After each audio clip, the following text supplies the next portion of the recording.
Just stretching her legs and everything. Stretch. Yeah.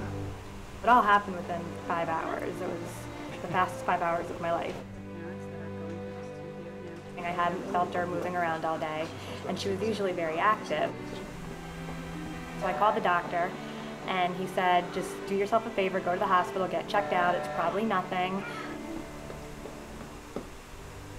So it kept progressing throughout the night. So it was, we'll keep you here for an hour, we'll keep you here for 2 hours, we'll keep you here for 4 hours, we're going to keep you overnight, we're going to move you to labor and delivery just in case. And that's kind of when we started to panic a little bit. And a little while later, all the doctors and nurses came in and said they strongly advised us to deliver her that night.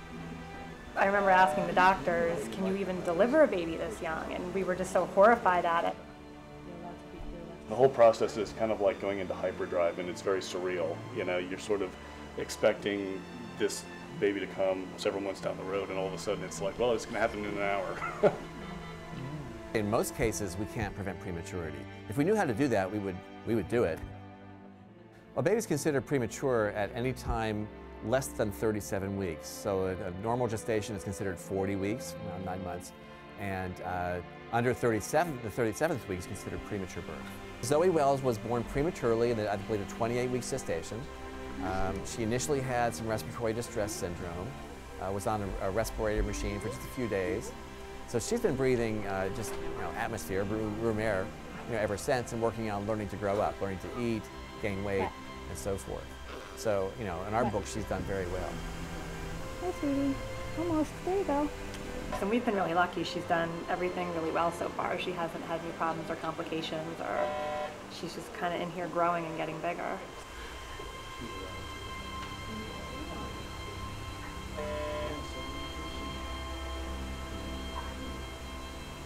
Nationwide in the United States, approximately 10% of all births are considered premature. Yeah, and her muscle tone's really good. She's most of the problems of premature babies are maturation problems. They're not supposed to be out yet, so their digestion, their breathing, and so on just aren't taking hold. And our job is actually help them through those until they get close to their due date. And in most cases, once they're getting up towards their due date, the babies take over most of these functions. Well, there are a whole host of reasons why babies are born prematurely. Multiple gestations, if there's twins, triplets, or quadruplets, there's not as much room in the womb, so babies tend to come out early. Certain maternal conditions require the baby to come out early if the mother's sick with blood pressure problems or kidney failure and such. Sometimes the water bag, the membranes break early. We don't know why that is, but when that happens, there's likely to be premature birth. Premature labor, which we don't understand why, with no other complications, the uterus sometimes simply starts to contract before the 37th week. That's a very common cause. When a premature baby is born, then the expert staff, which are neonatologists and neonatal nurses and respiratory therapists, start to take care of the premature baby right away in the delivery suite.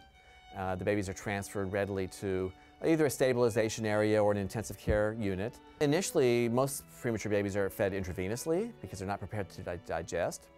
Then, assuming mother's going to breastfeed, the mother starts to pump her breast with electric breast pumps. We have whole systems set up to take that milk and label it and freeze it and store it and then give it to the babies as need be. Initially, usually through a tube feeding because a small premature baby can't suck and swallow and breathe simultaneously. So we start with tube feedings. Then around the 33rd, 34th week, most babies learn to transition from the tube feeding to a bottle feeding with a soft nipple and also at the breast.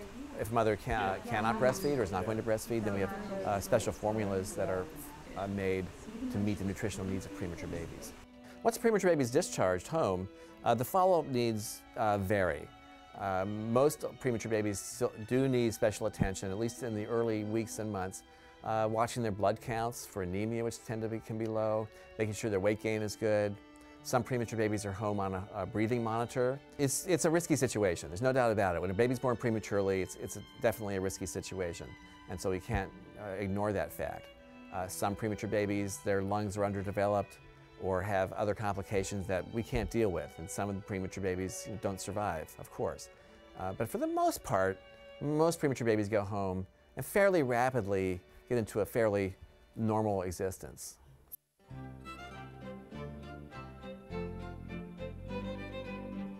I woke up on June 18th that morning at about 5 a.m.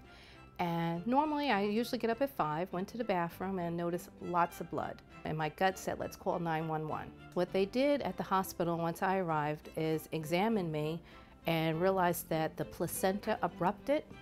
So the baby was not stressed, the baby was fine, he was doing wonderful, but they couldn't stop the bleeding. So they wanted to save me.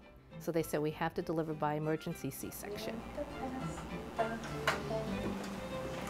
This is the third child. I have 2 other children, Sierra and Tyler.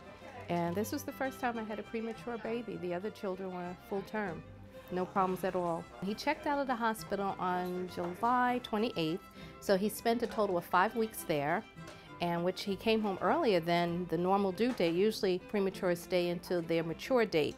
So he came out early because he was doing very, very well. There's still lots of visits because he's still considered premature. So we've been going every 2 weeks to the eye doctor and pretty much every 2 to 3 weeks to the pediatrician until that first year, and they explained that to me. During the first year, it's kind of critical still because you don't know the development stage. So although he appears to be fine, beautiful, and healthy, they still have to monitor his development stage. What I can recommend to other moms to be is definitely take one day at a time. I mean, everyone wants to have a full-term, uneventful pregnancy, but things like this do happen. I'd say pack that bag early and having the doctor's information available, that kind of emergency kit. I mean, considering it was an experience I'll never forget, it has blessed my life. We have babies come back for follow-up visits every day of the year, including we have twins today who are extremely sick in the nursery about 2 years ago, on respirators and low blood pressure and the whole 9 yards. And they come walking in and saying, hi, how are you doing? Thank you very much. And so it's a very gratifying field.